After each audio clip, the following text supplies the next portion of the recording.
Senior judicial analyst Judge Andrew Napolitano. Judge, they'll do anything to try to keep him from getting back in the White House or even saying anything to bolster his own case. I agree with you. I agree with what his lead counsel, Chris Kise, said about 2 hours ago. This is a tragic day for the rule of law. It's also a tragic day for the Constitution. These four appellate judges, Carl, didn't even give any reasons why, any purported legal justification for the curtailment of the right to free speech of an American, much less an American who's the former president, much less an American who's a defendant on trial and has the right to defend himself, much less an American who's running for the highest office in the land. All they said was the restriction on the GAG order is lifted, so the GAG order is back in place.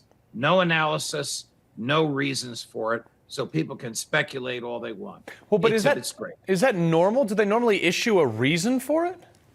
They are required under their own rules, Carl, to give written reasons for every ruling that they come down with. Even Justice Engoron, whatever you think of him, gave written reasons for the imposition of the GAG order in the first place.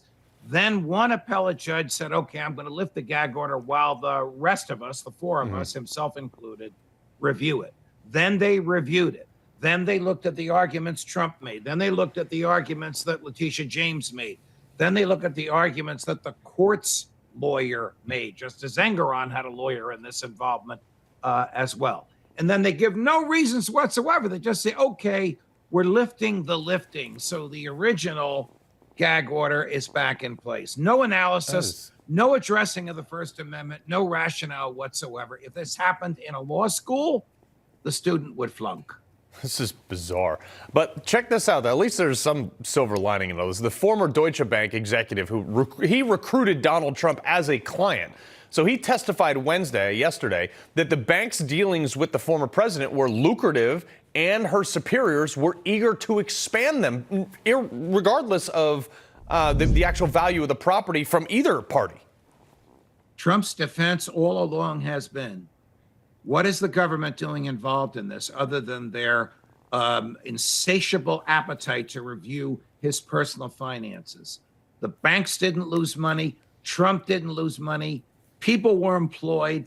Buildings were constructed. People bought apartments in those buildings and moved into Manhattan. All positive good that the government couldn't care less about.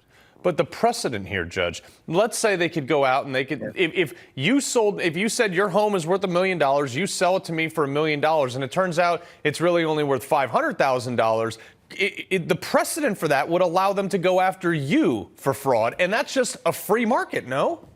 It's dangerous, very, very dangerous. The statute is wrong. The system is wrong.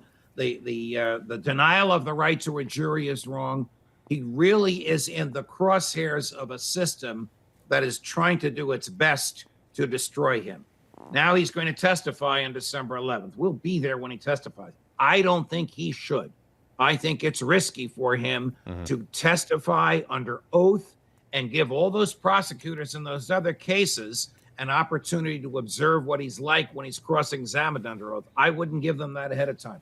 But I don't know the case the way his lawyers do, and they'll make that decision. But right now, you'll sell tickets for this. Yeah. He's prepared to testify in his own defense on December 11th in Lower Manhattan. But I always ask you this, Judge. In this case, is there any recourse for him? Can he recoup his legal fees? Can he recoup this money? Can he go after and sue anybody afterwards should he be found innocent? Yes and no. He can always appeal an adverse judgment against him. It won't necessarily go to the same four judges that ruled against him today. The appellate division is huge, and the judges are chosen at random. But can he sue the government for suing him?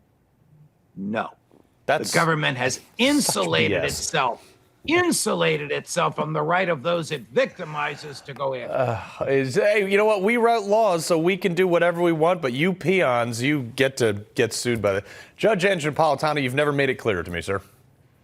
Pleasure, Carl. Thank you. Always is.